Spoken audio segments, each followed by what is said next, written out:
Bien, buenas noches a todos. Vamos a ver el par eh, temporal o parietal. ¿Parietal o es temporal? A ver, déjame ver. Aquí. Temporal derecho con riñón izquierdo. Este corresponde a la ansiedad. Y vamos a revisar un poquito el tema de ansiedad. Aquí está justamente el temporal derecho, que ya habíamos visto el par anterior, que era temporal derecho, que era el tema de sí, de actitudes violentas y esto. Pero para las crisis de ansiedad podemos nosotros poner con temporal derecho y con el riñón contralateral hacia el otro lado, y de este modo nosotros podemos apoyar al tema de la ansiedad. Obviamente que tenemos como siempre que revisar cada uno de los pares. Y mira, este tema de la ansiedad, esto viene desde la antigüedad. En todas las culturas se ha estudiado porque esto de, pensemos nosotros que en ciudades ya como eran Roma, como eran las ciudades griegas y todo eso, habían congregaciones, ciudades no muy grandes como las que vemos ahora, pero en el mundo antiguo ya una ciudad de 100.000 personas, pues ya era una ciudad importante, grande, con todos los problemas que esto acarrea. Pero aparte de eso, si nosotros nos ponemos a pensar que también traemos esta interrelación o interacción que tenemos con la naturaleza, entonces cualquier cosa que indique peligro hace actuar, digamos, a las estructuras del cerebro como la amígdala cerebelosa, como veíamos, el hipotálamo, con todo esto. Pero bueno, echemos un vistazo aquí, qué es lo que pasaba en la antigua Grecia. Hipócrates, por ejemplo, él hablaba de los cuatro humores corporales: la sangre, la flema, la bilis negra y la bilis amarilla. Esta es una clasificación que hace un poco para correlacionar estos humores con la forma de conducirse o la forma de ser de las personas. Alguien que es muy flemático, un tipo sanguíneo que es más atlético, o un tipo que tiene bilis negra que es muy caliente, se puede decir, muy como más abierto, en fin, son esta manera que trató, digamos, de entender los trastornos mentales, y dentro de estos estaba la ansiedad. Aquí los romanos también asociaban al trastorno del ánimo. Ánimo viene de ánima y viene de alma. Y claro, está ligado al tema de los pensamientos. Para muchos que tiene que ver con el tema del alma, para muchos tiene que ver, sí, con cuestiones espirituales, pero también con el tema de los pensamientos. Estas explicaciones se basaban en la medicina antigua, pero la manera como lo comprendemos ahora es diferente, pero ya era una preocupación. Imagínense que en un coliseo de estos podían reunir, el Coliseo Romano podría reunir hasta 40.000 gentes, como un estadio de la actualidad. Entonces, imagínense, venían de todas las comunidades y ya se pueden imaginar todo lo que pasa en estas grandes urbes. En Egipto también había el tema de la ansiedad, se identificaba con temblores, con nerviosismo, lo atribuían a causas espirituales, a espíritus malignos. Inclusive en la actualidad, alguna vez hice una propuesta con un colega que es un colega catalán, que su cuñado, sí, era un religioso y estaba en África. Y entonces la idea era hacer una formación con biomagnetismo en África. Y dijeron, no, no te metas, no se metan allá porque ahí está muy arraigado el tema de la religión, el tema del espíritu. Entonces, fíjate que en la actualidad en África todavía tienen esa forma de interpretación de los problemas. Y claro, hacen todo tipo de acciones para eliminar estos espíritus. Y claro, ahí también hay abusos de parte de los supuestos terapeutas que sacan esta malignidad. Es una interpretación que no está muy alejada y fíjate que eso pasaba un poco en el antiguo Egipto. En China también, en China se hablaba de la energía vital que se conoce como el ki.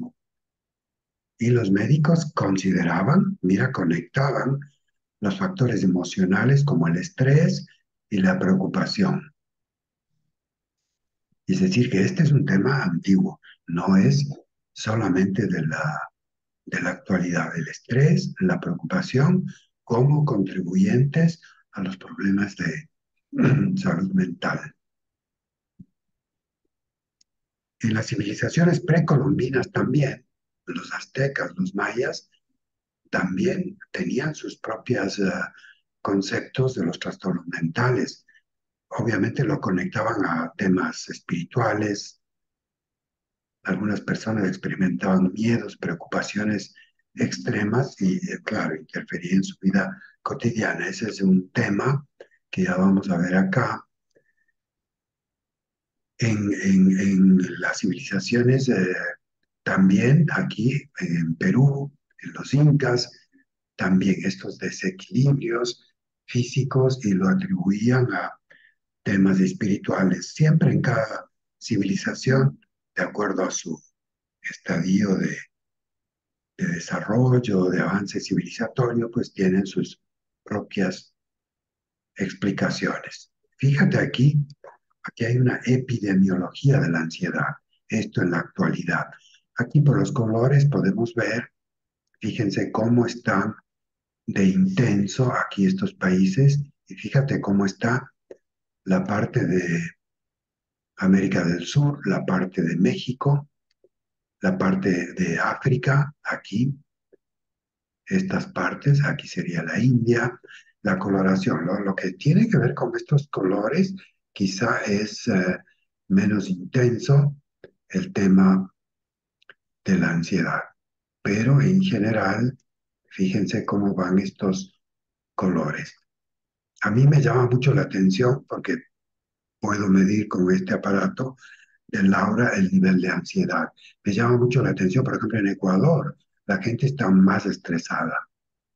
En Colombia, y me llama la atención que en Colombia son, a pesar de que es una ciudad como Bogotá, donde he hecho estas lecturas, están mucho más relajados.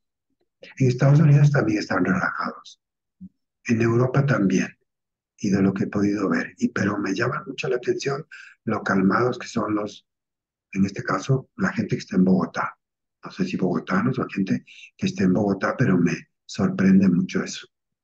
Me llama mucho la atención, un poquito más relajados. En Estados Unidos también están digamos, en un nivel medio, igual en Europa, pero en nuestros países la gente sí está bastante estresada.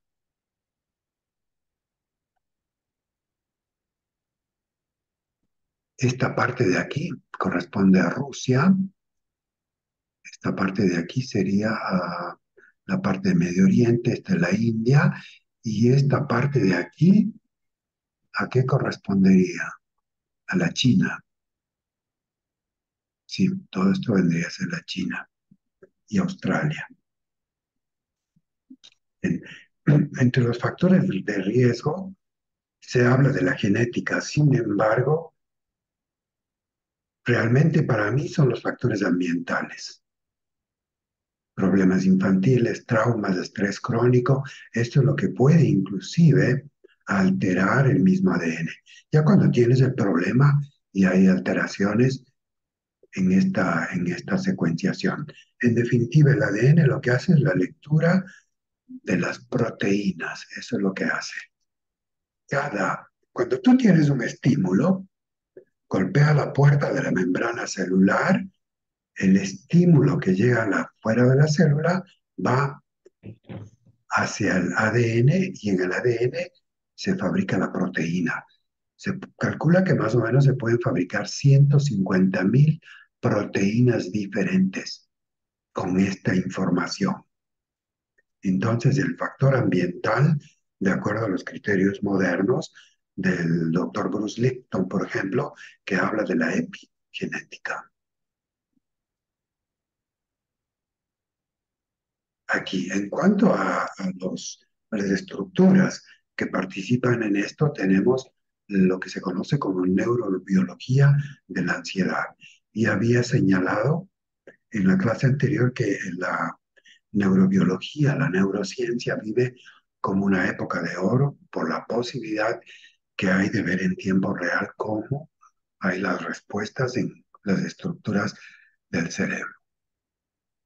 Aquí tenemos el hipotálamo, la amígdala cerebelosa, hay el bulbo olfatorio, el septum, aquí hay un giro cingulado, todo esto que hace esta estructura que es el cuerpo calloso, el hipocampo, cuerpos mamilares, esto, pero la amígdala cerebelosa y el sistema límbico son las claves involucradas en la respuesta de ansiedad. Ahí es donde se puede hacer. Hay un, hay un proceso, hay un proceso que suelo hacer y que les voy a participar a ustedes, por ejemplo, cuando hay un tema de ansiedad. No se olviden que hay el bulbo olfatorio, entonces el olfato. Hay la parte visual, el color, y no se olviden que en el temporal también hay parte que tiene que ver con la cuestión visual y también la parte de los sabores. Entonces, hacemos el proceso, entonces yo le digo a la persona, ¿alguien tiene este rato, por ejemplo, tendría necesidad de hacer un tema emocional? ¿Alguna emoción, algo que tiene en mente? La explicación que yo hago es muy sencilla. Le digo, mira, existen 6 emociones básicas. De aquí se derivan una variedad. Es como un tema básico de colores, como el amarillo, el azul y el rojo. Las diferentes combinaciones te van a dar unas diferentes tonalidades, pero tienes el miedo, que sabemos que es una estructura, una emoción básica, el miedo. Tienes la ira, ahí tenemos dos. El miedo, la ira, tienes el asco, todas son importantes. Si tienes asco es importante, porque eso quiere decir que te protege, porque no te vas a ingerir algo que realmente es asqueroso, que sabes que te va a hacer daño. Entonces tienes tres. El otro es la tristeza. Entonces tenemos miedo, ira, tristeza, asco, sorpresa y alegría. Esas son las 6 emociones básicas. Entonces mi pregunta a la persona, yo le hago recostar y luego le digo que respire profundamente. Cierra sus ojitos, hacemos 3 respiraciones. Y después, volviendo sobre el tema, digo, quiero que me digas de estas 6 que hemos identificado entre el miedo, la ira, la tristeza, el asco. La alegría no va a ser motivo de un tema ni la sorpresa, pero dentro de estas 4, ¿cuál este rato es que tú sientes más? Generalmente deciden entre la ira o el miedo. Ok, vamos a elegir una, la ira. Entonces, continúa cerrado los ojos. Y ahí viene la cuestión del bulbo olfatorio. ¿A qué huele esta ira que tú tienes? Percíbelo. Y entonces la gente dice tiene un olor desagradable, un olor a podrido, cualquier olor. Entonces ahí estamos. Fíjate que estamos trabajando en el sistema límbico Y le digo, ahora esta ira tiene un color. ¿Qué color tiene? Entonces me dice, tiene un color rojo, por decir algo, un olor a podrido. Y esta ira tiene un sabor. Y entonces me dice, sí, tiene un sabor. Puede ser amargo, puede ser agridulce, salado, el sabor que sea. Entonces trabajamos a nivel límbico con estos tres elementos. El bulbo olfatorio con el olfato. La visual con el color que elige y la parte del sabor. Entonces ahora le digo, quiero que dentro de tu cuerpo tú vas a marcar con tu mano en qué parte de tu cuerpo tú sientes esta ira. Entonces una vez que identifica o que lleva su mano a esta emoción, digamos, entonces le digo, ahora sí, tú la vas a lanzar lejos. Y entonces así procede a lanzarla lejos. Primer punto. Segundo punto, le digo, ahora repite conmigo, Ira, te agradezco. Ira, te agradezco que me hayas acompañado, que me hayas acompañado. Ya no te necesito. Ahora voy a ser amiga de la alegría o amigo de la alegría. Te agradezco, ha sido importante en mi vida, pero hasta aquí llegamos. No te necesito más. Te agradezco mucho que me hayas acompañado. Ahora tengo por amigo la alegría. Después de este proceso, entonces, ¿cómo tú haces una verificación que eso cambió? Entonces, tú preguntas, ¿qué color estás viendo ahora? Y entonces cambia el color. Puede cambiar a un color café, un color rosa, un color verde, azul. Y el olor dice, no, ya no, ya no huele, no, es indiferente. Y el sabor también cambia. Entonces, este protocolo lo pueden seguir, hacen acostar a la persona, respira, cierra los ojitos, identifican el olor, el sabor, olor, color. Estas tres, que no se olviden que está dentro de los órganos sentidos, de los sentidos, pero está en un nivel límbico. Y tú estás llegando directamente ahí. Y luego la verbalización que tú haces en cuanto a que agradeces. El miedo, la ira, la tristeza, el asco, la alegría, la sorpresa son las emociones básicas. De aquí se pueden derivar ya en la combinación, van a salir la ansiedad, la angustia, la depresión, todo lo que tú quieras. Pero esas son las emociones básicas. En eso es lo que nosotros podemos trabajar. ¿Alguna pregunta?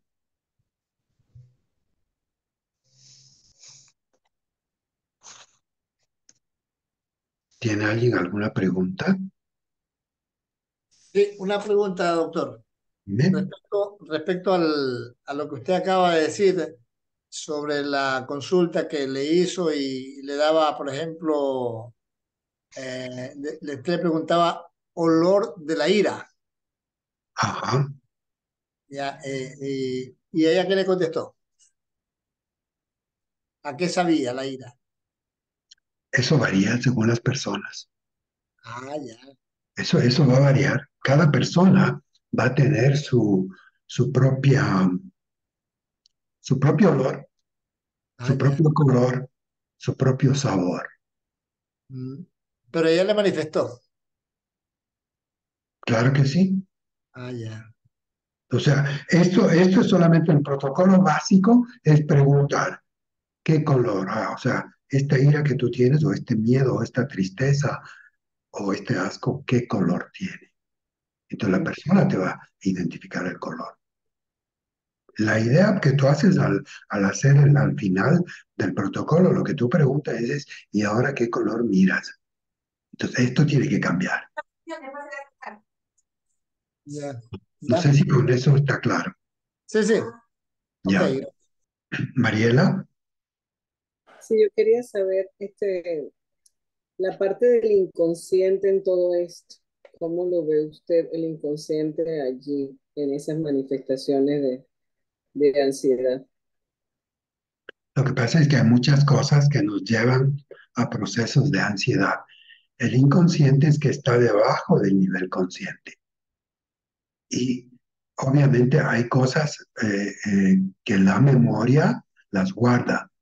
Hay gente que no recuerda muchas cosas de eventos demasiado violentos, demasiado Traumático. vivos. Entonces, como una manera de protección, lo guardan bastante profundo. Entonces, la gente no entiende por qué llego a un sitio y percibes un olor. Y ese color conecta con, o ese olor conecta con el evento. Porque las emociones, no te olvides que están en la amígdala cerebelosa, están en el hipocampo, ahí hay una memoria, están en el bulbo olfatorio, como estructuras del sistema límbico, que es un sistema de relación, pero que no tiene que ver con la mente consciente que está en los lóbulos prefrontales. En los lóbulos prefrontales tú analizas intelectualmente, pero con las emociones no. Estas se procesan más, digamos, de acuerdo a McClellan, en el cerebro o en el segundo cerebro, como él le llama, en este cerebro límbico. Gracias. Ujú. Bien, ¿alguna otra pregunta? Y no se olviden de somatizar también, o sea, en qué parte la persona tiene este, digamos, este dolor, si es que hay un dolor físico, para que haga digamos, vendría a ser un poco de psicomagia, si tú quieres, de lanzarlo lo más lejos posible, de alejarlo.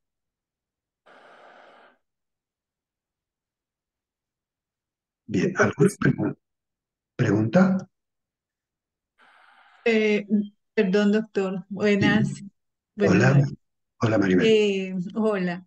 Entonces, por ejemplo, la frustración, por ejemplo, la frustración sería derivada de alguna de estas básicas, por ejemplo, del, no sé, del miedo, Vaya. sorpresa, no sé, como alguien que experimente frustración, eh, Todas son derivaciones. La son frustración derivaciones. definitiva es que no puedes conseguir lo que necesitas. Y esta frustración justamente es la que te puede llevar a angustia, a ansiedad, a tristeza, a Ah, ira, ya, a ya, ya. miedo, a Ajá. coraje especialmente, porque no puedes tú concretar lo que tú estás planeando, pensando, o qué sé yo. Ya. Este es un protocolo muy sencillito y especialmente cuando hay crisis de ansiedad. Otro protocolo que pueden usarlo también como herramienta es hacer la conexión entre los dos hemisferios. No se olviden que hay este ejercicio que tú sigues el dedo con los ojos. Entonces, al hacer este movimiento que sigue tu dedo, conecta los dos hemisferios y esto logra calmar a la persona. Entonces, tú lo que haces es que te narre, porque a mí me ha pasado muy pocas veces, pero a veces hay pacientes que lloran inconsolables, porque algo conectó, porque algo topaste, una fibra, porque en la conversación, tal vez en las repreguntas, tú topaste un punto muy sensible. Ahora, el llanto es importante. La gente tiene que llorar. Si pierdes un ser querido, claro que tienes que llorar. Un beta bloqueador no te va a ayudar porque te vuelve insensible, indiferente. O sea, refiriéndome a los ansiolíticos, ¿no? No, tiene que llorar, tiene que expresar esa emoción, esa tristeza. Es importante que lo haga. Pero ya en caso de crisis, usen este movimiento. Sígueme, sigue con tu vista, sigue esto. Y cuéntame qué pasó. No, es que hubo unos ruidos muy fuertes y golpearon la puerta y después rompieron los vidrios y una persona se entró y después golpeó a mi hijo, a mi marido, nos asaltaron, nos amordazaron, etcétera, etcétera. Imagínate. Entonces tú, en esta narración, tú logras conectar los dos hemisferios. Al conectar los dos hemisferios, entonces la persona logra tranquilizarse. Ya. Ujú. Bien, ¿alguna otra pregunta?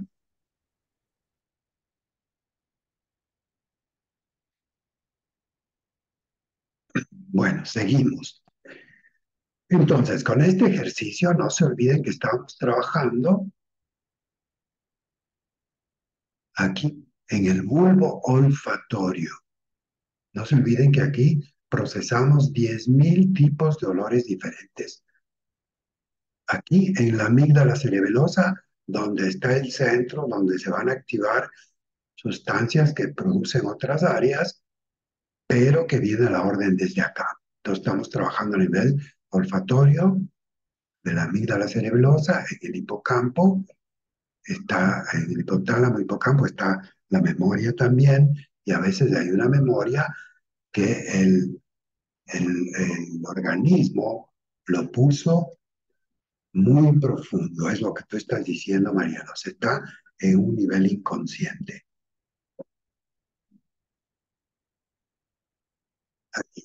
Bueno, yo ya les adelanté un poquito lo que se puede hacer, pero hay mucho también en cuanto a posibilidades de esta terapia cognitivo-conductual. Sobre esto hay muchísima información, hay mucha literatura, que en definitiva es hacer esa interacción con la persona para que cuente un poco la historia. Y en términos muy sencillos, pues una pena compartida, como se dice, es media pena. Obviamente que hay que cumplir una regla de oro que es 20-80. O sea, hablar lo mínimo y dejar que la gente se expresa y no más hacer unas preguntas como para complementar o darle más ideas a la persona para que continúe su exposición. Pero la terapia cognitiva uno puede explicar ciertas cosas, cómo se comporta el cerebro y por qué de sus reacciones, por qué el de su conducta. En fin, sobre eso pueden investigar. Hay los medicamentos ansiolíticos, que de eso hablaremos, si es que hay tiempo hay una información muy valiosa. Les tengo que pasar un video que es muy bueno sobre los medicamentos y el soporte o no que tengan estos. También hay terapias que pueden ayudar como la meditación, el yoga y dentro de la meditación, la respiración. Esto es importantísimo porque la respiración calma la mente. Y no se olviden que en la glándula pineal ahí tenemos cristales. Y esos cristales con el sonido, por eso hace el om que hacen las personas que hacen este tipo de relajación. Entonces esto pone a vibrar estos cristales, que es como cualquier cristal.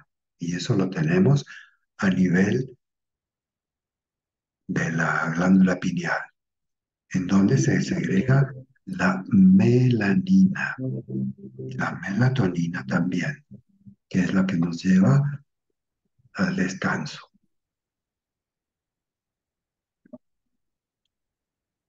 Ahora, obviamente, la ansiedad impacta en la salud física, mental, y si estás dando tantas vueltas el tema del miedo, esto a la final va a afectar a la salud física.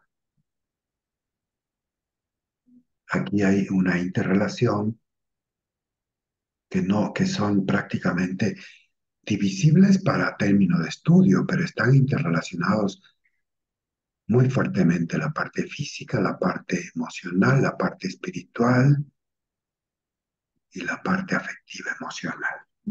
Puede aumentar el riesgo de enfermedades cardiovasculares.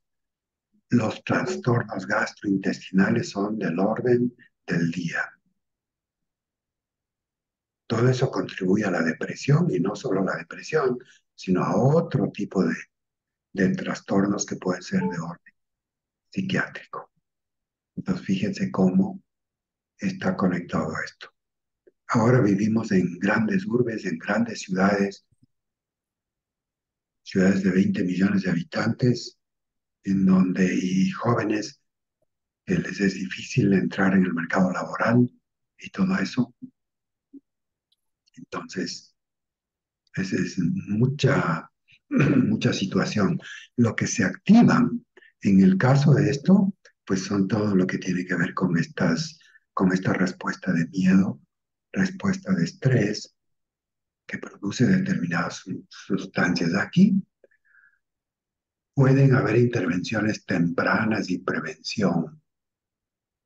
La investigación actualmente busca estrategias para la prevención, abordar el trastorno antes de que se vuelva crónico, pero en la niñez hay muchos temas.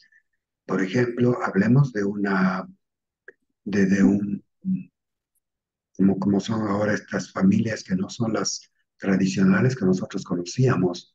Ahora son tus hijos, mis hijos, nuestros hijos, y esto generan serios conflictos. Son culturas diferentes. Hablamos de culturas, no en el sentido cultural más amplio, pero todo lo que es el conjunto de comportamientos, de hábitos que tienen las personas. Ya una pareja sin hijos es, tiene su complicación para que llegue a fusionarse. Cada uno viene con su historia, con con sus maneras de actuar y todo eso. Pero si además hay más personas, es más complicado. Y a veces los niños son los que sufren las consecuencias. Las peleas, por ejemplo, que se pueden producir entre las parejas, estas situaciones pues afectan a los niños. Quizá los niños aparentemente lo olvidan, pero marca su vida futura. A veces los adultos pensamos que los niños no entienden. No entienden tal vez las palabras, pero entienden la vibración. Perciben por la vibración. Pues ya un tono de voz, ya sabe por dónde va. Y el niño prefiere tapar sus oídos. Al menos, como yo había explicado la otra vez, yo les digo, no te metas en la energía de tus papás, déjales, allá que se maten, igual te aman.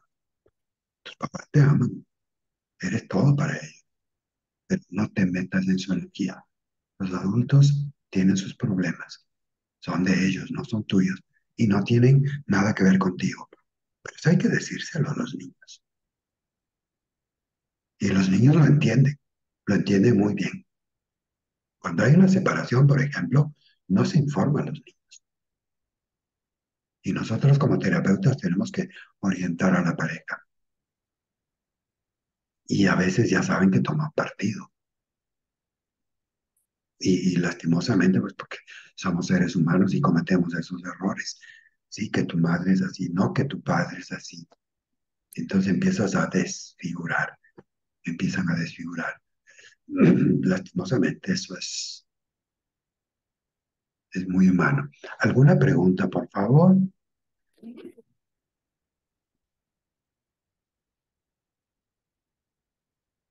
Betsy, ¿quieres decir algo? Sí, sí, doctor, una pregunta. Cuando usted dijo en cuanto a las preguntas que hacía al paciente, ¿usted tiene el par de temporal y riñón puesto mientras usted está tratando a su paciente? Sí, Cuando, claro. ya lo tiene puesto. Bueno, solo llegué ahorita a entender en la persona que yo le dije al inicio antes de empezar la clase, de que él está dando mucha importancia a la situación de miedo, porque mire, antes de él venir a mí, él está con psiquiatra, ha ido a todos los doctores. La terapia con el biomagnetismo le hace súper bien. Pues, ayer, por ejemplo, él dijo, ayúdeme por favor, quíteme este dolor. Él siente que la parte de la nuca se hace como un ladrillo, ¿verdad? Y yo lo trabajé, fue relajado, pero a lo que entiendo con la clase, que él le da mucha importancia a una situación que en realidad ni los doctores ya entienden esa parte de su ansiedad. Es lo que yo entiendo por la clase, cómo ayudar a esta persona. Ujú. Sí, porque como decimos, trabajamos a nivel de la parte olfatoria, a la parte visual y la parte, digamos, de la percepción de los sabores. Entonces, con esos tres elementos nosotros podemos llegar a trabajar en un ambiente relajado. La respiración también es importante, que estamos viendo que va a estimular la glándula pineal. Es más, la respiración calma la mente. La loca de la casa es la mente. Entonces, a lo nosotros conseguir con la respiración, la gente se calma. Una vez que conseguimos la calma, entonces empezamos con este proceso.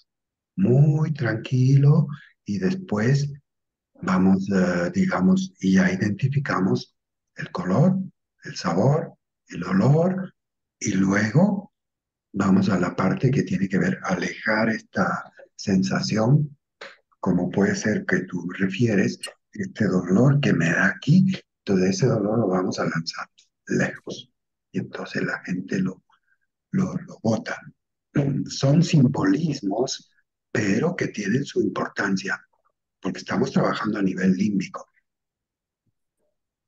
¿Qué sería diferente a lo que hemos dicho de la terapia, digamos, cognitiva conductual, que es importante también para racionalizar, o sea, sacarlo del nivel inconsciente para llevarlo a nivel consciente?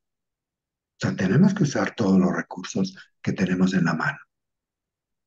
Ese sería. La próxima vez, despacito, experimenta con estos tres elementos y vas a ver los resultados. ¿Cómo nosotros hacemos la evaluación? Es muy rápido, casi instantánea. Después de estos 5 minutos no te va a tomar más tiempo que eso. Puedes decir, ¿y cómo está ese color?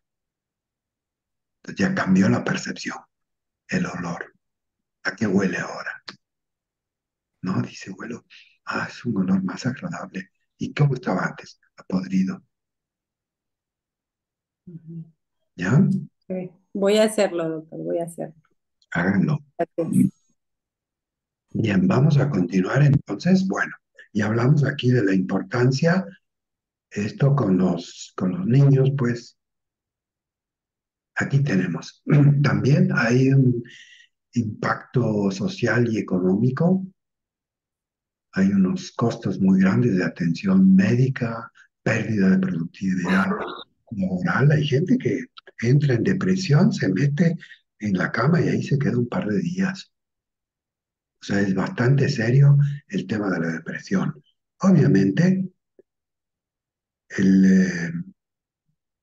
sí, el sistema de vida actual, pues ya llegamos a, no sé si a 8.000 millones de gentes en este pícaro planeta. Imagínate, en este pícaro mundo, cómo, cómo se pone la cosa de difícil, especialmente para los más jóvenes o inclusive gente adulta.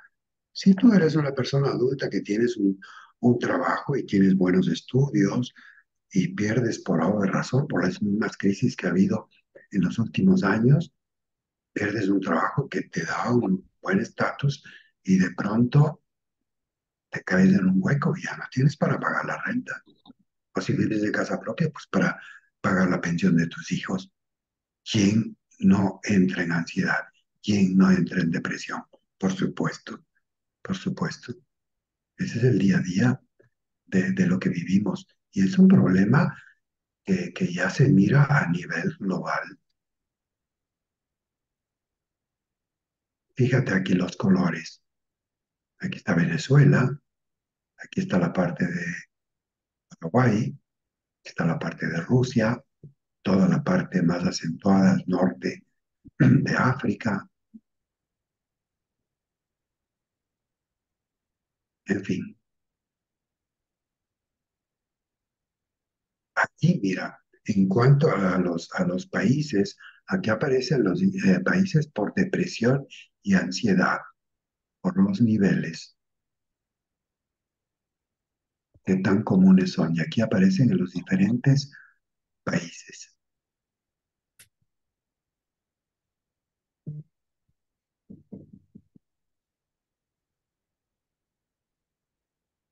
Curiosamente, por ejemplo, la toma de medicamentos, en Francia se dice que consumen el doble de la media europea en cuanto a ansiolíticos. Y esto lo pueden medir hasta en el pipí. Porque obviamente cuando tomas medicación que son estos antidepresivos, pues esto lo vas a externar y eso va a parar al Mediterráneo. Imagínate, aquí. Bueno, hay tecnologías innovadoras que pueden ayudar ahora, la teleterapia, esto sería la comunicación que existe ahora con aplicaciones móviles o con el Zoom, que tú te puedes conectar y dar tu atención tipo teleterapia. Yo tengo pacientes pues en varios países, en Estados Unidos, ahora estoy tratando unas personas en Montreal, en fin, en los diferentes países, pues te contactan y haces tú, con el biomagnetismo, por supuesto, si la gente está abierta para hacerlo a distancia, pero sí me gusta de mirar a la gente, un poquito de conseguir que expliquen su situación, como un poco la historia de por qué están de tal o cual manera. Bien, aquí la investigación tiene muchos aspectos, la epidemiología, los tratamientos, siempre están buscando nuevas maneras de llegar y de enfocar esto. Pero como hemos visto, así a breves rasgos, es un tema que viene desde la antigüedad. En cuanto a los sustratos anatómicos, biológicos, aquí en cuanto a la neurobiología, pues hay procesos neurales, procesos biológicos que se producen aquí.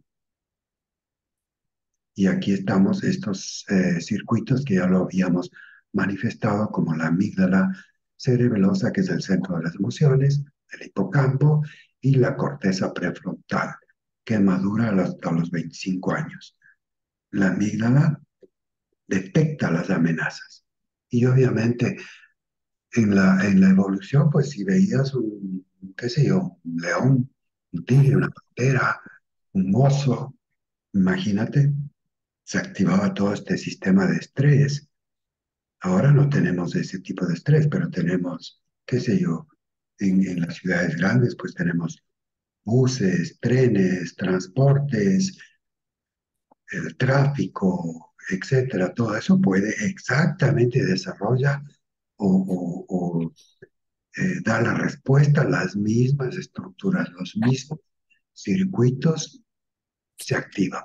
Los neurotransmisores también, lo que es la serotonina, dopamina, ácido gamma, aminobutírico, GABA. Y les pasé un video sobre estas nuevas, en relación con este GABA, estas nuevas astrocitos son unas células del cerebro. Aquí, ¿qué es importante? Aquí tenemos nosotros,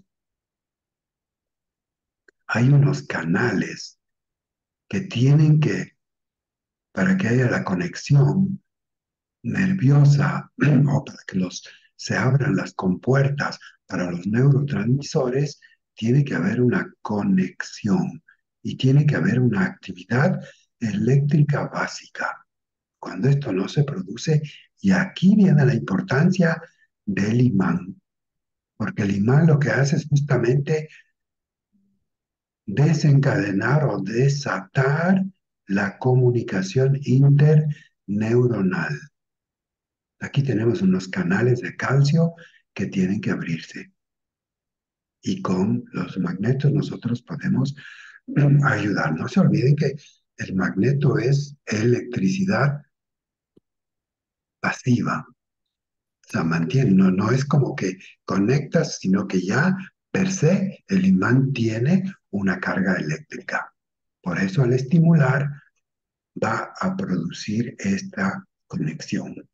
Y por eso el magnetismo es tan rápido. Por eso la efectividad funciona de una, conecta y luego vuelve al equilibrio. También hay que decir que la serotonina, la dopamina y estos, especialmente dopamina, serotonina, lo fabrica el sistema digestivo. Por eso la conexión que hay entre el sistema digestivo y el cerebro. Para mí el primer cerebro es todo lo que tiene que ver con los intestinos. Ese es el primer cerebro, en realidad. El sistema límbico, aquí tenemos nuevamente bulbo olfatorio, hipotálamo, amígdala, todo esto. Todo esto tiene que ver con la regulación de las emociones, no solo la ansiedad. La ansiedad vendría a ser la manifestación, pero tú puedes tener ansiedad por miedo, puedes tener ansiedad por ira, puedes tener ansiedad por asco, puedes tener ansiedad por tristeza. Por eso yo me refiero que trabajemos con las emociones básicas. Son 6. Tómenlo en nota. Aquí, la hormona del estrés. La hormona del estrés es la adrenalina, que da la respuesta de lucha y huida. Y esta va a estar directamente relacionada con la frecuencia cardíaca. Esto la producen las suprarrenales, pero en base a la orden que viene de la amígdala cerebelosa junto con la hipófisis. Es una conexión inmediata. Hipófisis, hay un circuito ahí. Hipofisiario, suprarrenales. Y luego tienes el cortisol. Y la materia prima del cortisol es el colesterol. Por eso es que sale más alto el colesterol. Y además, otra de las, inclusive se puede producir una diabetes justamente por estrés. ¿Por qué? Porque la glucosa se acumula en el hígado en forma de glucógeno. Y entonces cuando el estrés demanda luchar, correr, huir como una actividad, entonces esto va a hacer que aumente la glucosa en el sistema. Lo que hacen estas hormonas, preparan al cuerpo para reaccionar frente a situaciones de peligro. Pero tú estás en una oficina, tienes estrés porque tienes metas que cumplir, sea en venta, sea un proyecto, tienes fechas tope, etcétera, etcétera, y estas no se cumplen. Entonces entras en estrés o tienes un jefe que te hostiga. Se habla de que existe una predisposición genética para la ansiedad. Personalmente yo no estoy muy de acuerdo con este concepto, pero aquí lo que hace el gen, lo que les explicaba hace un momento, aquí tienes tú el gen. Esta información genética está en cada célula. Cuando llega el estímulo a nivel de la membrana celular, golpea la puerta, el estímulo va a buscar en esta biblioteca que se fabrique la proteína y da la respuesta a la proteína que el organismo necesita. Podemos fabricar hasta 150.000, cada célula, 150.000 proteínas diferentes. Ahora, 150.000 en relación a 3.200.000 bases, es nada. Son 3 billones. Es una cantidad increíble.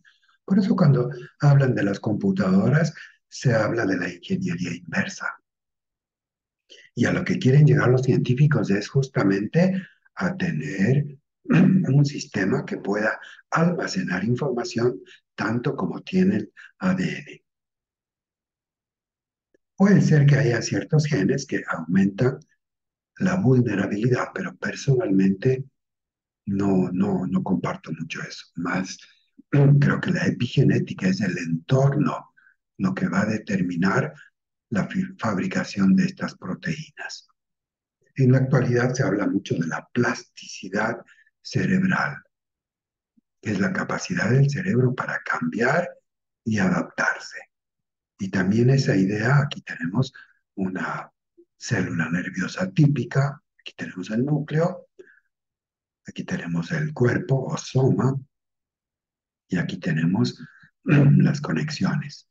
Aquí tenemos el axón y aquí tenemos nuevas conexiones. Pero de estas son billones de células que tenemos a nivel del cerebro. Y esto está permanentemente, está actuando, está trabajando. Eso es lo que se conoce como neuroplasticidad. Dentro de esa neuroplasticidad, ahí, por ejemplo, la terapia cognitivo-conductual va a ser reflexionar y trabajar.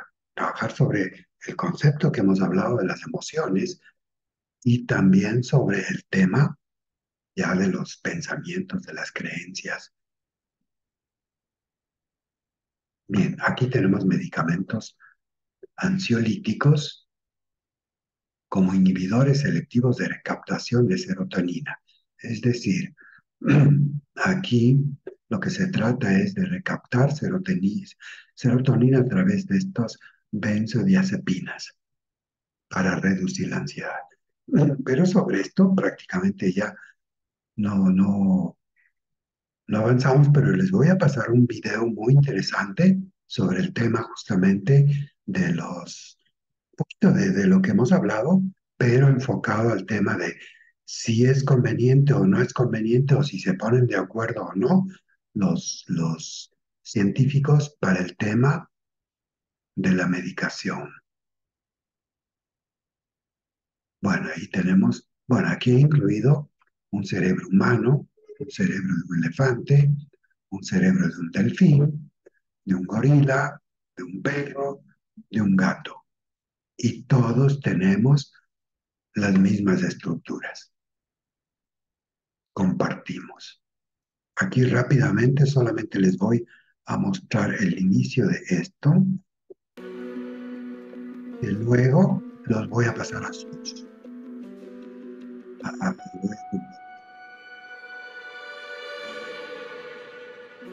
Los antidepresivos son los que evitan que me tire por un precipicio. Daría cualquier cosa por volver atrás y no haberlos tomado nunca. Daría cualquier cosa. Incluso si me pasara 2 años seguidos sin ningún síntoma, me sería muy difícil dejar de tomar los medicamentos. Los antidepresivos no resuelven los problemas, solo los anestesian. El mayor problema es que a muchas personas todavía les toma mucho tiempo animarse y probar con los antidepresivos. Es falso que no pueden causar daño, porque sí pueden. De hecho, pueden causar muchos daños. En la controversia en torno a los antidepresivos, ¿dónde está la verdad? Aquí. Le dije video que se los voy a pasar, que es bastante largo, pero me parece muy interesante y aclaratorio. Ahí ustedes pueden redondear todas todas estas ideas que hemos visto alrededor de la depresión. ¿Alguna pregunta, por favor? ¿Tiene alguien alguna pregunta? ¿Alguna inquietud? Bueno, Por una inquietud, le pregunto algo ya que he estado investigando ese tema.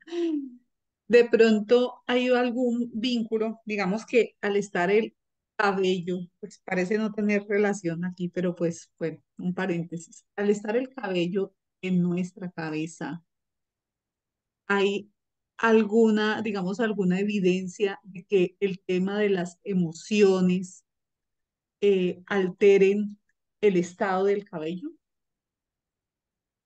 bueno, lo que puede causar el estrés extremo, por ejemplo, es una caída del cabello y a veces se cae en mechones, pero tiene que ver básicamente por temas de estrés. Y el estrés es un término bastante general, o sea, es bastante amplio. Y quizá el tema de las emociones es como lo básico, como los colores, que son estas 6 emociones básicas que están plenamente identificadas. De ahí se deriva el resto como combinaciones. pero sí tiene que ver en la caída del cabello. Cabello. Ujú. Claro. Inclusive, por ejemplo, en el caso de un estrés extremo que hablábamos la otra vez con la melanina, que es que pigmenta la piel, es la pérdida de color de la piel. Y eso se produce en poco tiempo, cuando hay una emoción que ha afectado fuertemente a las personas. Es decir, a nivel de neurotransmisores es lo que vemos el efecto. A Y nosotros lo... al perder melanina pueden salir las canas prematuramente. Por supuesto, claro, claro. No sé si era María Antonieta o Ana Bolena la que iban a decapitar ahí en Francia, en la Revolución Francesa, amaneció con el cabello blanco. Esa es una historia muy a la mano, digamos, dentro de la literatura médica de hechos bastante notables. Ujú. Ok. Bueno, Bueno, doctor. bueno, ya les paso el video, disfrútenlo y redondeen la idea. Y muchas gracias. Nos vemos la próxima semana. Muchas Gracias. gracias, doctor. Muy Muy interesante el agradecido. Buenas tema. noches. A Muy ustedes, buenas agradecido. noches. Muchísimas gracias. Buenas noches. Chao, Chao. Chao, chao. chao, Muy interesante. Gracias, Jorge. Gracias a todos. Buenas noches. chao, gracias, chao. Buenas noches.